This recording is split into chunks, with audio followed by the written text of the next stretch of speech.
Coffee ಮಂಡಳಿಯ ಬಾಳೆಹೊನ್ನೂರಿನ ಕೇಂದ್ರೀಯ coffee ಸಂಶೋಧನಾ ಸಂಸ್ಥೆಯ ಶತಕ ಸಂಭ್ರಮದ ಕಾರ್ಯಕ್ರಮ ಕಾಫಿಯ ಕಂಪು.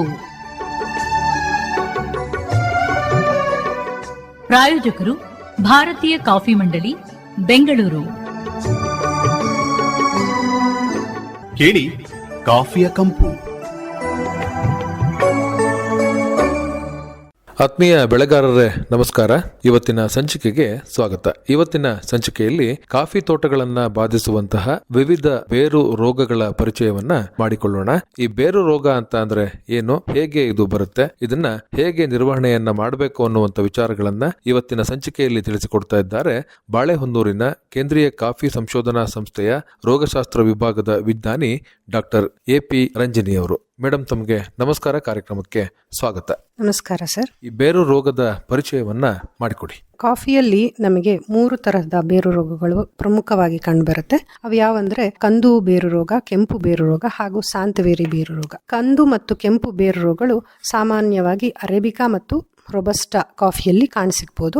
ಆದರೆ ಸ್ಯಾಂತವೇರಿ ಬೇರು ರೋಗ ಅರೇಬಿಕಾ ಕಾಫಿಯಲ್ಲಿ ಮಾತ್ರ ಕಾಣಕ್ಕೆ ಸಿಗತ್ತೆ ನಮಗೆ. ಈ ರೋಗಗಳು ಬಂದ್ರೆ ಕಾಫಿ ಗಿಡಗಳನ್ನ ಕೂಡ ಕಳ್ಕೊತೀವಿ. ಹಾಗೆ ಪಕ್ಕದಲ್ಲಿರೋ ನೆರಳಿನ ಮರಗಳಿಗೂ ಕೂಡ ಈ ಶಿಲೀಂಧ್ರಗಳು ಬಾಧಿಸುತ್ತವೆ. ಹಾಗೆ ನೆರಳಿನ ಮರಗಳನ್ನು ಕೂಡ ಕಳ್ಕೊಳ್ಳೋ ಸಾಧ್ಯತೆ ಜಾಸ್ತಿ ಇರುತ್ತೆ. ಹಾಗೆ ಕಂದು ಬೇರು ರೋಗ ಇದು ಫೋಮ್ಸ್ ನಾಕ್ಸಿಯಸ್ ಅನ್ನೋ ಒಂದು ಶಿಲೀಂಧ್ರದಿಂದ ಬರುತ್ತೆ. ಸೊ ಈ ರೋಗದ ಗುಣಲಕ್ಷಣಗಳೇನಂದ್ರೆ ಫಸ್ಟ್ ಗಿಡ ವೀಕ್ ಆಗಿ ಸೊರಗುತ್ತೆ ಫಸ್ಟ್. ಹಾಗೇನೆ ಕ್ರಮೇಣವಾಗಿ ಎಲೆಯ ಬಣ್ಣಗಳು ಹಳದಿ ಬಣ್ಣಕ್ಕೆ ತಿರುಗುತ್ತೆ. ಹಾಗೆ ಕ್ರಮೇಣವಾಗಿ ಗಿಡ ಸತ್ತು ಹೋಗಿ ಅದರ ಬೇರು ಸಹ ಕೊಳೆತು ಹೋಗಿ ಗಿಡಗಳನ್ನ ನಾವು ಹಾಗೇನೆ ಕಳ್ಕೊಂಡ್ಬಿಡ್ತೀವಿ. ಇದೇ ತರದ ಲಕ್ಷಣಗಳು ಕೂಡ ಕೆಂಪು ಬೇರು ರೋಗದಲ್ಲೂ ನೋಡಬಹುದು. ಇಲ್ಲಿ ಏನಂದ್ರೆ ಬೇರಿನ ಬಣ್ಣ ಮಾತ್ರ ವ್ಯತ್ಯಾಸ ಇಲ್ಲಿ ಕಂಡು ಬರುತ್ತೆ.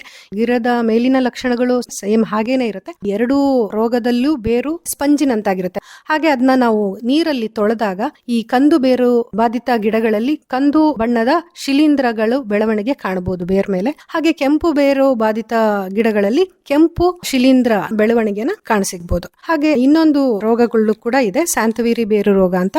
ಇದು ಕೆಲವು ಪ್ರದೇಶಕ್ಕೆ ಮಾತ್ರ ಸೀಮಿತವಾಗಿದೆ. ಏನಂದ್ರೆ ಚಿಕ್ಕಮಗಳೂರು ಸಮೀಪದ ಸಾಂತವೇರಿ ಎಂಬ ಪ್ರದೇಶದಲ್ಲಿ, ಹಾಗೆ ಮಲ್ಲಂದೂರು ಪ್ರದೇಶದಲ್ಲಿ, ಹಾಗೆ ತಮಿಳುನಾಡಿನ ಎರಕಾಡು ಪ್ರದೇಶಗಳಿಗೆ ಮಾತ್ರ ಈ ರೋಗ ಸೀಮಿತವಾಗಿರುತ್ತೆ. ಹಾಗೆ ಈ 3 ಬೇರು ರೋಗಗಳನ್ನು ಹೇಗೆ ನಾವು ನಿರ್ವಹಣೆ ಮಾಡಬಹುದು ಅನ್ನೋದನ್ನ ತಿಳ್ಕೊಳ್ಳೋಣ. ಸಾಮಾನ್ಯವಾಗಿ ಕಂದು ಮತ್ತು ಕೆಂಪು ಬೇರು ರೋಗಗಳು ಶಿಲೀಂಧ್ರಗಳು ಕಾಫಿ ಗಿಡಗಳನ್ನಲ್ಲದೆ ನೆರಳಿನ ಮರಗಳಿಗೂ ಕೂಡ ಬಾಧಿಸುತ್ತೆ. ಹೇಗೆ ಅಂದ್ರೆ ಮೊದಲನೇದಾಗಿ ಬೆಳೆಗಾರರು ಕಾಫಿ ತೋಟಗಳಲ್ಲಿ ನೆರಳಿನ ಮರಗಳನ್ನ ಕಡ್ದು ಹಾಕಿದಾಗ ಅದ್ರ ಬುಡನ ಅಲ್ಲೇ ಬಿಟ್ಟಿರ್ತಾರೆ. ಬಿಟ್ಟಾಗ ಅದು ಶಿಲೀಂಧ್ರಕ್ಕೆ ಆಹಾರವಾಗಿ ಪರಿಣಮಿಸುತ್ತೆ. ಹಾಗಾಗಿ ಅದರ ಸಂಖ್ಯೆನ ಅದು ಜಾಸ್ತಿ ಮಾಡ್ಕೊಳ್ಳುತ್ತೆ.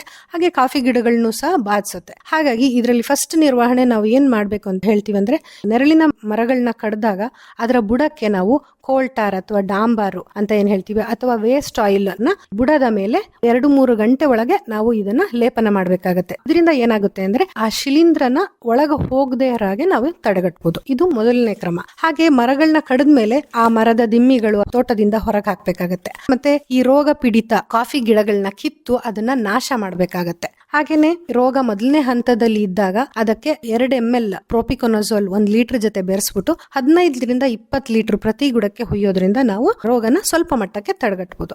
ಹಾಗೆ ಇನ್ನೊಂದು ಅಂಶ ಇಲ್ಲಿ ನಾವು ನೋಡ್ಬೇಕಂದ್ರೆ, ನಮ್ಮ ಸಾಯಿಲ್ ನ ಹೆಲ್ತ್ ಅಥವಾ ಫಲವತ್ತತೆನ ಜಾಸ್ತಿ ಮಾಡಕ್ಕೋಸ್ಕರ ನಾವು ಟ್ರೈಕೋಡರ್ಮಾ ಮಿಕ್ಸ್ ಮಾಡಿರೋ ಅಂತ ಕೊಟ್ಟಿಗೆ ಗೊಬ್ಬರನ ಹಾಕೋದ್ರಿಂದ ರೋಗನ ನಿರ್ವಹಣೆ ಮಾಡೋದ್ರಲ್ಲಿ ಸಹಾಯವಾಗುತ್ತದೆ. ಇದುವರೆಗೆ ಕಾಫಿ ಬೆಳೆಯನ್ನ ಬಾಧಿಸುವಂತಹ ಬೇರು ರೋಗದ ಪರಿಚಯವನ್ನ ಮಾಡಿ ಅದರ ನಿರ್ವಹಣಾ ಕ್ರಮಗಳನ್ನ ತಿಳಿಸಿಕೊಟ್ಟವರು ಡಾಕ್ಟರ್ ಎ.ಪಿ. ರಂಜನಿ ಅವರು. ತಮಗೆ ಧನ್ಯವಾದಗಳು. ನಮಸ್ಕಾರ. ಧನ್ಯವಾದ ಸರ್.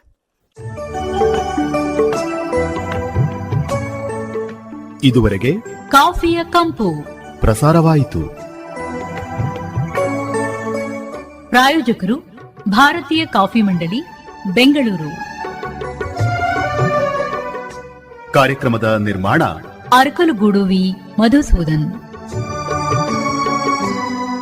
ಹಾಸನ ಆಕಾಶವಾಣಿಯಲ್ಲಿ ಸಿದ್ಧಪಡಿಸಿದ ಈ ಕಾರ್ಯಕ್ರಮವು ಮಡಿಕೇರಿ ಆಕಾಶವಾಣಿಯಿಂದಲೂ ಬಿತ್ತರವಾಯಿತು.